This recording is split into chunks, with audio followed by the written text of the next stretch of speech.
Hi, I'm Magz Hall. I'm a radio artist. My practice is really derived around using radio as my main media. I'm kind of really excited about the ether, and there's a kind of romanticism with using what's supposedly a defunct medium, but really I feel that its uses are never going to stop, and in fact this idea that radio will disappear like analogue television is kind of a bit of a myth. This work really was inspired by a book from 1925 called Spiritual Radio, and that's why I wanted to make a book that you could actually broadcast at the same time and bring together sort of old technology with old technology to make something new.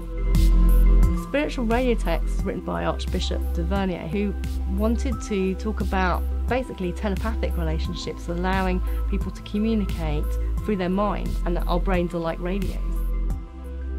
The physicality of the book is it's a hardbound book that's being specially made, which will allow the transmitter to be hammered into its cover, and inside will be the audio which I'll be broadcasting from that transmitter. It'll be kind of concealed, so it's a bit like a spy book in a way, but instead of listening into people, we're broadcasting out to people in the room for anyone with an FM radio.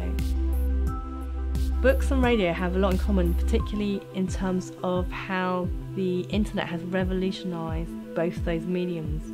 So radio has allowed people to podcast and reach an international audience without a middle person, as with the book, which is now you can self-publish and reach a huge audience. They both prove themselves to be very resilient mediums.